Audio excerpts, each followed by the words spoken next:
You're listening to an archived Cabral Concept podcast. After listening to this show, check out the most up-to-date podcasts available at stephencabral.com/podcasts or search directly on iTunes. And now, welcome to the Cabral Concept, where board-certified naturopath and integrative health practitioner Dr. Stephen Cabral shares how he was diagnosed at the age of 17 with a life-altering illness and given no hope for recovery. It was only after studying and traveling all over the world did he discover how to combine ancient Ayurvedic healing practices with state-of-the-art naturopathic and functional medicine to fully rebalance the body and re-energize it with life. It's time to discover how to get well, lose weight, and finally feel alive again. And now, here's your host, Dr. Stephen Cabral.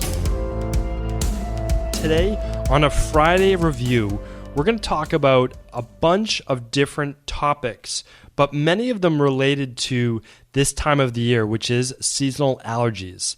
So one thing I want to talk about is the difference between doing certain types of testing for allergies and how some are more effective than others. So one of those things, and I can just tell you from personal experience that I have literally suffered with allergies since I can remember. I mean, maybe 5 years old, 6 years old or so, and always spring allergies were the worst time of the year for me. Now, my allergies were so bad, I literally could not go outdoors. My eyes, I would wake up, my eyes would be swollen shut, literally swollen shut. They'd all be crusted together. And they're just really red, itchy eyes, tingly nose, itching in the back of my throat. All of those specific things that if you have ever suffered from allergies, you know exactly what I'm talking about and how annoying it really is, because you want to get out there, you want to enjoy the beautiful weather, especially like we have here in New England, and you're just not able to do that. And mine typically last for about a month, so it's not like I can, just suffer it through it for a week and then be done. So I've done so much over the years to make sure. I've actually been through it all. So when I was younger, doing the allergy shots, taking all sorts of different pharmaceuticals, taking Benadryl and mass dosages all throughout the day, still no effect. So what I had to do was I actually had to find out which allergies I specifically did have, which were grass, mold, and pollen, and dust mites, a few of the others. Now, again, those are the most common ones to have. But then I also had to lower my total threshold, my total barrier that was causing me to have all of these allergies in the first place. So let's talk about where to start. So if you are someone that suffers from seasonal allergies, they're doing a lot of times now, which I'm going to actually tell you I disagree with, because I do all of these tests on myself, and I do make sure that I'm always giving you the best research out there as well. To not only research that works in a lab, but also research that works in the real world. And there's a huge difference between those two. Things can operate very differently when you're in this very sterile environment and when you're testing things out in a lab. And then completely different when you're outside in the real world, when you have multiple different factors playing into it, that all of those sums create the whole, not just these little intricate things that are, again, in this nice little bubble. So what I'm going to talk to you about is the difference between having a blood draw done and having your blood then tested against specific allergens, or having the skin prick test done. So I'm going to tell you that I've done both, and I can tell you when I did my actual blood draw looking at a specific immunoglobulin, which is what we're talking about right now, which is IgE, immunoglobulin E, that just means these are basically little immune cells that react to our environment. And they can be foods, but it can also be environmental-based sensitivities, such as dust, mold, grass, pollen, all that type of good stuff. So I had my blood tested, and I came back basically negative with all of these different sensitivities in my environment, like yeast and molds and pollens and, from different types of trees like oak trees and birch. But I said, this can't possibly be true because I'm obviously suffering from massive allergy-based issues, specifically during this time of the year, not like all times of the year. So I went and I had the skin prick test done, and then lo and behold, everything did show up. Again, same exact. So here's the difference, though. It was on my own body, not drawn from my blood, and I'm looking at all of these different reactions to dust, mold, and pollen. And the other one actually that was more interesting was I had a delayed response for the mold, which would come out a little bit longer. Probably about a day later, those ones blew up. So what we're talking about is this IgE-based immune reaction. And we're also talking about really more of a sensitivity right now than something that would be a massive allergy that would cause anaphylaxis. Because anaphylaxis is that rapid onset of severe symptoms that can close up your airways. Think of the most common one is a peanut allergy, where you have to have an EpiPen on hand to make sure that you dilate and expand to be able to breathe again. So that's what we're talking about. And so that's why if you're having allergy testing done, I just can't recommend enough. I just seen it with too many different people, and myself included, that the skin prick test for environmental allergies does seem to be the best.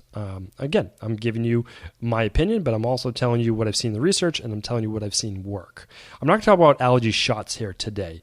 If you do want to see a more of a natural allergy-based protocol, please do go back to episode 50 of the Cabral Concept, and you'll be able to see that. So let's talk about So we just talked about that. Skin prick testing, that's my recommended one to go with, especially with kids. They can do it right in your back or right in your arms, and you'll get your results pretty quick. All right, now the next part that we're going to look at is a test that a lot of people are not doing for allergies, but should be doing, because this is what truly helped me in the end, is lowering my total allergy-based or sensitivity-based load. And the only way to do that is to repair the gut. Now, again, I'm not going to get into mastocytosis and histamine-based reactions today and how some people have less of an enzyme called diamine oxidase, but what we're going to do is we're going to stay on track, which I'm not that great at, and we're going to talk about how an organic acids test, or something that tests basically for how well your gut is functioning, is going to allow you to see that if your body is allowing proteins and other food-based particles or other toxins from the gut itself, meaning the intestines, to come into your bloodstream, you can see how that your immune system would then be on and heightened for too much of the day, too many weeks at a time, all year round. And when that happens, your body's going to be more sensitive in general. So for myself, when I had candida overgrowth and I had small intestinal bacterial overgrowth and I had all these things going on with a lamina propria, and my gut wall was kind of, I hate using the word leaky gut because it's kind of like saying adrenal fatigue. It's like this buzzword, but it is what it is. And if I have all these things floating around in my blood, you can see how my body was just so much more sensitive.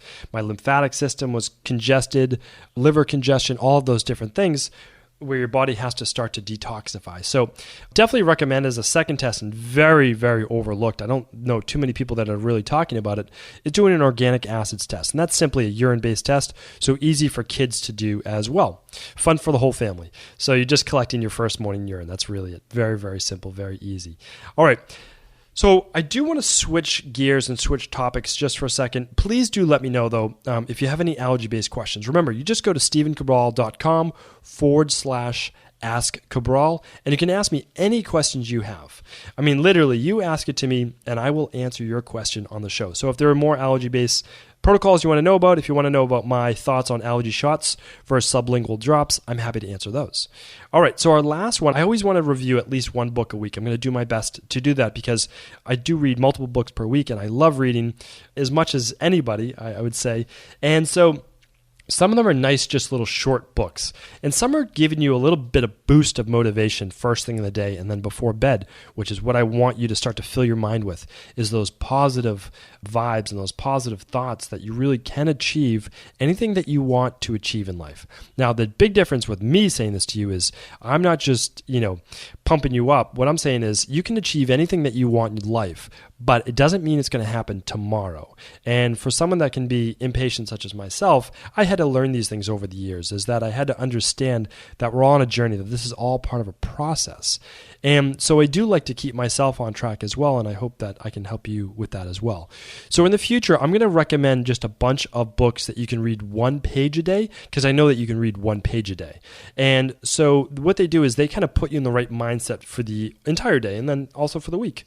So I'll do that in an upcoming Friday review. But for today, I'm just going to give you one book, and it's called I Wish I Knew This 20 Years Ago. Kind of a nice little title. It's by Justin Perry. And so the cool thing about this book is it actually goes through, I think, just one specific author or philosopher throughout the ages. For example, like Stuart Wilde is in there, and Seneca is in there. And what they'll do is they'll give you a quote by that person, and then they'll start to give you just bullet points on each page. It might take you 30 seconds to 60 seconds to read the page. That's literally it. So for example, I just want to give you one page by Jim Rohn, of course, one of my favorites, motivators and philosophers and self-help gurus of all time.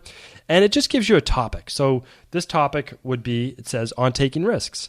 And Jim Rohn said, better to live 30 years for an adventure than 100 years safe in the corner. And what it does, that quote gets you started. Then you can start to go into it. It says, those who jump will never fly. Take risks. One thing about life is, if you don't take any risks, you'll end up staying exactly where you are. The essence of life is growth and expansion. You can't grow and expand if you're stationary in a corner. You have to get out and take risks and take chances. Life should be a never-ceasing adventure. One of life's greatest secrets is, behind every wall of fear is the reward of receiving everything you've always wanted. And it goes on and on. Again, there's different topics. So one could be on family, one could be on taking risks, another on financial security. So if you'd like, definitely decide to check out the book, I Wish I Knew This 20 Years Ago by Justin Perry.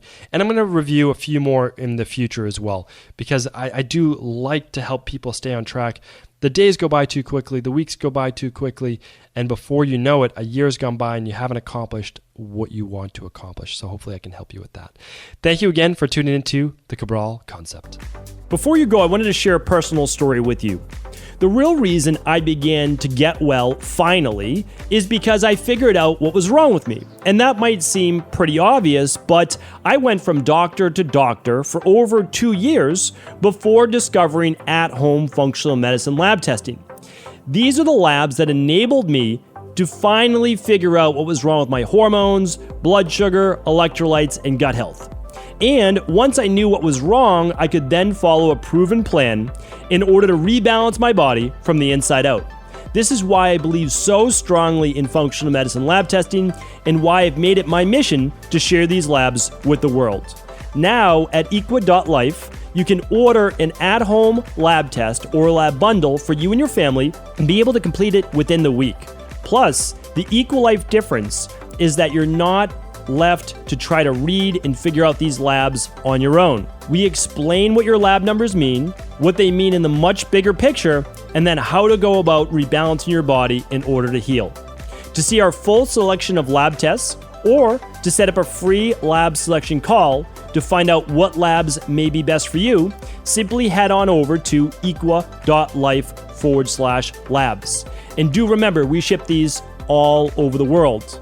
To find out more and to set up your free lab selection call, simply head on over to equa.life/labs. That's EQUI.LIFE/labs.